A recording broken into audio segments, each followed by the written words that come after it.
Hello everyone, I'm Dominie Moss, founder of The Return Hub, and welcome to our latest series of Instagram Lives with the founder of the Tool Wall, Helen Cowan, on skills to navigate the workplace. And hopefully Helen is going to join us any moment. She's going to send me, hi Helen, here we go, view request to join, go live with the any moment. We're getting good at this. We're getting quick. Amazing. I say that. Hopefully she'll be with us any moment. This is the latest of our Instagram Lives on skills to navigate the workplace, and we're going to be sharing some pearls of wisdom. Hello, Helen. Hello. Hi. Hello. We made it. I think I'm getting better at this. Joining up with you, patching you in, whatever it's called. But thanks so much for joining me. So we are here today to share with all those that are joining hopefully some real pearls of wisdom. So when we were thinking about what this next career conversation was going to be about, we were sort of reflecting on some of those real nuggets of advice that are just beautiful in their simplicity but have so much punch. And actually, what if we could collect so many of these different pearls of wisdom from all sorts of different people and share them with our audiences and then promote them out throughout Instagram in December as celebration of our kind of 12 days of Christmas. And I certainly can think of lots of pearls of wisdom. I mean, especially sort of those little gems I used to get from my father. But Helen, why don't you share with everyone the best bit of advice that you've ever been given? Yeah, okay. I've got two good bits of advice. And I just want to say how phenomenal the response has been when you ask people for the things that have stayed with them. You know, what has been the best piece of advice you've ever been given? I mean, the response has been incredible. We've had so many people sharing the things that have made such an impact for them. So my two pieces of advice, the first one is do the things only you can do. And I learned this years and years ago from a partner who I used to work with in KPMG, and he was very, very good at delegating. So his diary was not packed back to back every day because he did the things only he could do, and everything else was delegated or not done. And we talked a little while ago in a few lives we did a while ago, didn't we, Dom, about corporate housework and how we can get sucked into doing things that isn't just us that can do, it's lots of other people can do. So I think this saying of doing the things only you can do is really important. Don't get sucked into it. And one way to make that happen in practice is to look back over the last 5 working days, and look at the moments in your diary when you really added value. You know, what were the things when only you could have done that?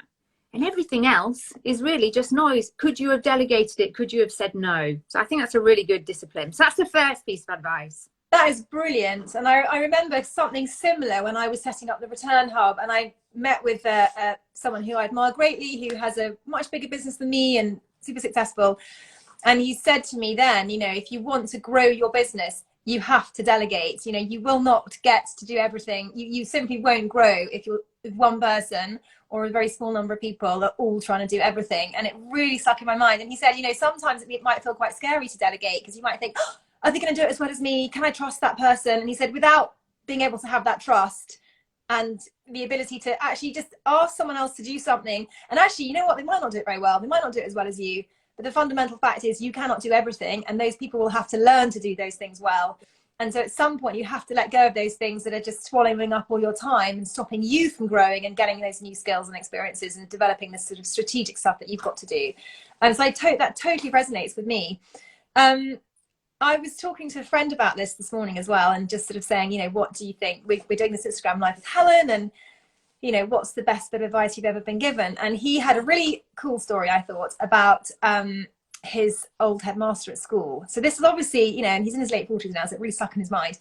And he said, we had this headmaster at school and nobody really liked him, and we never really listened to what he said.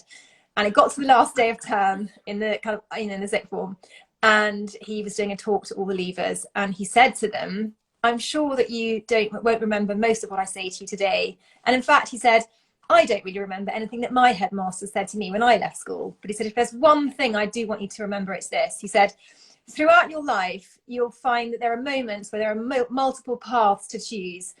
And he said, some might be the kind of safe and maybe a little bit dull path, and others will be the more adventurous path. And he said, always, always choose the most adventurous path. And that had really stuck with this person. And I think probably it stood him in really good stead throughout his life and his career.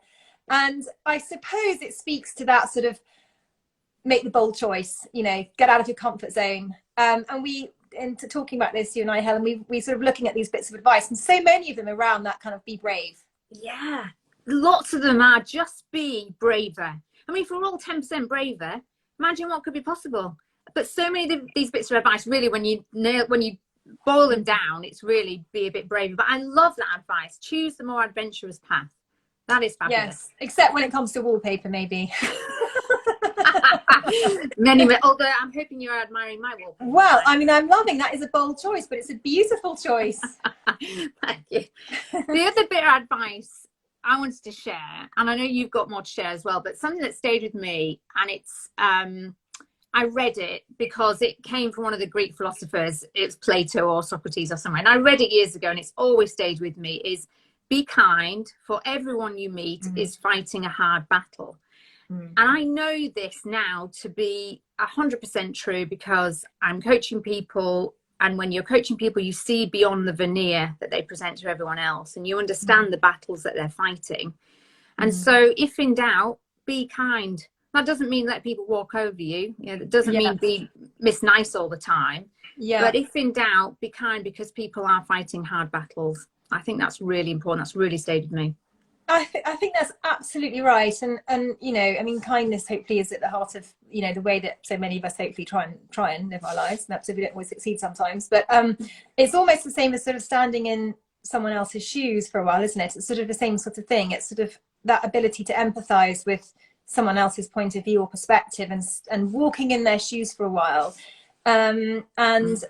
You know, I find that you know, one doesn't always think to do these things, but it is a really, really important piece of advice when you're perhaps also in some sort of kind of conflict or struggle in a situation where you're finding it difficult to find a way through, and that sort of ability to sort of be kind and stand in their shoes can sometimes help find a path through. Sorry, Dom. There's some advice that's come through from Natalie Cummins. So she says, find out what your boss really values and help with that. And that, I think that's fabulous advice. And that strikes a chord with the advice you were telling me earlier about find the person that's going places and follow them, or go there with them or something. Yes, that was an old colleague of mine who said exactly that when I gosh, it probably must be 20 years ago now. And she said to me, yeah, absolutely. She said, in your organization, find out who's going places and make sure you're with them when they get there. Yeah. Which really stuck in my mind. And I suppose that's also sort of speaks to find a good mentor, someone that you trust, someone who does have that kind of bold vision and is you know, doing this sort of taking the adventurous path. Yeah, but Natalie was really good. Find out what your boss really values and help with that. Yeah, what is your boss's problems? How can you help with those? Really think, again, stepping in their shoes, what are their problems? How can you support them? I think that's great advice. Yes, my advice for the moment is always have a glass of water next to your desk. Apologies, everybody. And I think we had another one, which was, oh gosh, we had so many, but there was another one that we thought really struck a chord, which was the just because something seems easy to you, it doesn't mean that other people will find that easy. And actually what's easy for you might be really difficult for somebody else to do, and to make sure that you value those things that actually you find easy, even if you sort of feel like, you know, surely that's everyone can do that. That's actually not the case. Yes, that's from a wonderful woman I know called Jennifer Clamp. And I think she's saying, don't undervalue yourself. Just because you find something effortless, because it comes naturally to you, it doesn't mean everyone else can do that. That is your strength. That's your superpower. Use it. Make sure you're using that as much as you possibly can in whatever job, whatever career you choose. That's your strength, because it's effortless to you. And not everyone will be able to do that, guaranteed. I think that's so important. Yes, absolutely right. Gosh, there's so many, isn't there? There was one of my favorites, which when I, again, you know, these are bits of, I got so much advice actually from people who I really admire and respect when I was setting up the Return Hub and making that big sort of transition from employee in a kind of medium-sized firm to, you know, startup entrepreneur. I sort of still feel a bit of a fraud even saying those words, weirdly. I don't know why, but I mean, that's, you know, that's just a kind of I don't know, that's a whole nother career conversation, isn't it? That's a whole nother Instagram live. But so many people said to me, you know, they gave me these nuggets of advice when I was setting up the business. And one of them was, go big or go home. That has stayed with me, Dom. Oh my gosh. I remember being on a car journey with you and I sat at the tall wall and we were talking about an idea, weren't we? And you just said, well, go big or go home. You said it so flippantly and I thought, oh my goodness. And that's very similar to the be brave. So if in doubt, I always go big. If you had that choice, I'm just going to go big because life is short. And goodness, I'm just going to go for it. I'm sick of hanging around. I'm tired of playing it safe. I am going to go big. I think that's brilliant advice. Yeah, it's so true. And maybe that's something that comes with being older, dare I say it, where you have a sense of time slipping through our fingers. And actually you do feel like, why wait? What have I got to wait for? What's going to be different in a year's time that's from today? What am I waiting for exactly? And you know, you can bet your bottom dollar that if you're not being brave and making the big moves and being bold, somebody else is. Yes. And I find, despite that sort of slight sense of, you know, that sometimes that sense of fear is what can kind of propel you forward and give you that momentum to kind of, you know, go and make those big, brave, bold decisions. I can see here that Sarah's also put the 4 Ps. The 4 Ps. Is it the 4 Ps or the 5 Ps, depending on which words you use? But that is perfect preparation prevents poor performance. 5 Ps. Yes, there's also another P in there somewhere if you really want it. There is. Yeah, absolutely right. And I think it's an army one. Is it? Well, that's similar to another piece we had, which was well begun is half done.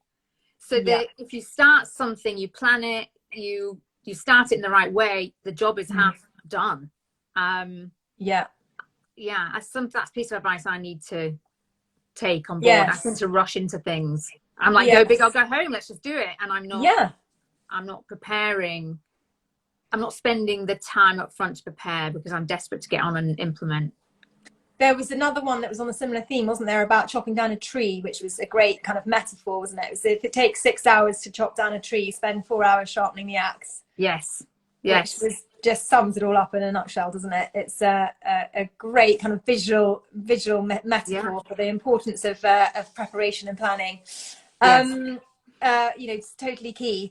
So there are so many, gosh, which ones to choose from apart from all of these little gems of wisdom. But if anyone has any that they want to share with us at the moment, please do put them in the comments, because these little nuggets of information or advice can sometimes come along and be incredibly transformational. And they seem so simple, but I know myself, those little words of wisdom stick in your mind. And if you hear them at the right time and you draw on them at the right time, they can make the difference between choosing the safe path or the adventurous path. And the adventurous path is where you take those steps out of your comfort zone. That's where you build confidence and that's where you grow. Those are certainly things that are very much stuck in my mind. Yeah. There was another one, wasn't there? I love this one. It was, if you don't communicate your long-term career plan, people will assume it for you. And in the talk we had, I know that's something you've experienced, Dom. People making assumptions with the best of intent. Yes, absolutely. We have this, I suppose it's the sort of, what you might call it, the sort of benign or sort of benevolent sort of gestures that are kind of well-intended, but actually can be incredibly damaging to our careers around our level of ambition, particularly when returning from maternity leave. And I know, Helen, obviously you've got a lot more experience than me working with.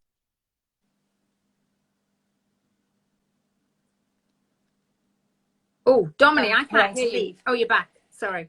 Oh, you're back. Sorry. There we go. Sorry. Just saying, Helen, you've got much more experience than me on, dealing with individuals returning from maternity or paternity leave and hiring managers. But I think certainly my story was very much that a kind of very well-intentioned boss made some assumptions about my level of ambition once I'd come back from maternity leave for the second time. And what was my part to play in that? You know, why did they think that? Why was it that decision was made on my behalf? Was I not able to communicate my level of ambition and really sort of make sure there was no misunderstanding about what I wanted to do when I was returning from maternity leave and picking up my career and carrying on? And so I think this is a really, really, really key key bit of advice for all of our audience. And as I say, Helen, you've got much more experience than me on people returning from maternity leave. Yeah, we hear this all the time in the line manager training we do for line managers who are supporting people returning from any long-term absence, but particularly maternity leave, is number one piece of advice: don't make assumptions.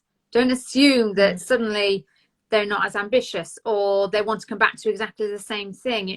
Start a conversation. And we're doing the same thing when we're coaching the returners. You be clear on what it is you want, because if you don't, others will fill in the gap for you.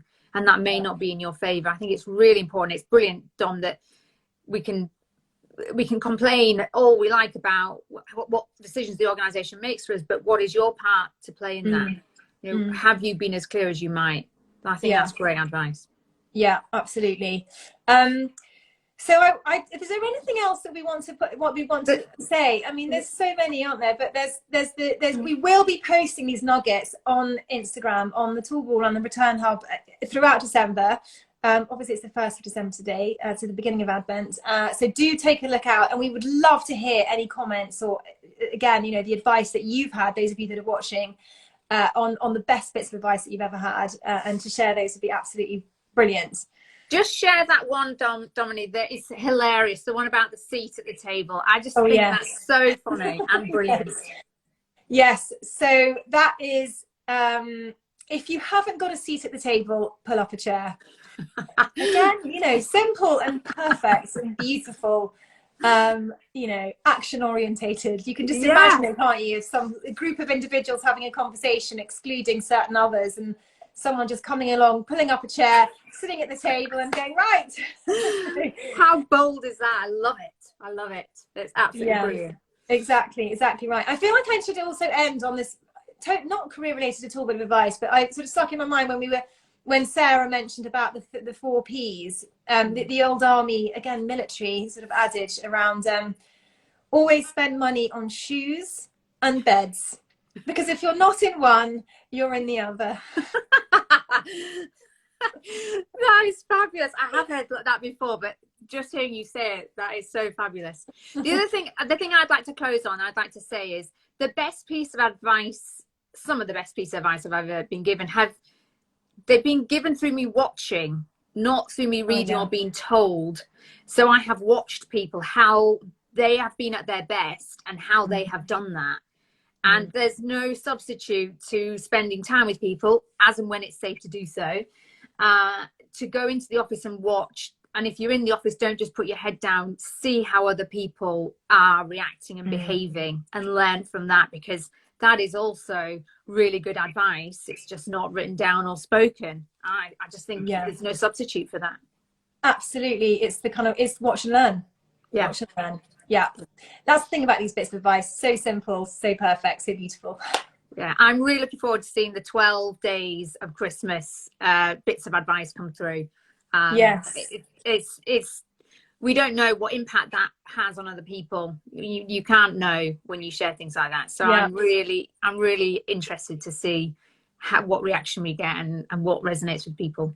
Yeah, well, and on that, actually, if anyone has any stories of what's happened when they have actually taken that advice, and how transformational that would be, or that has been, we would absolutely love to hear those stories. So do get in touch and let us know. So I guess that's a wrap. Thank you so much for joining me again, Helen. For everyone who's watching, thank you very much for joining as well. And you can find this Instagram live on the Tool Wall and the Return Hub's IG Instagram account. Look forward to seeing you all again soon. Thanks very much. Bye. Thank you. Bye-bye.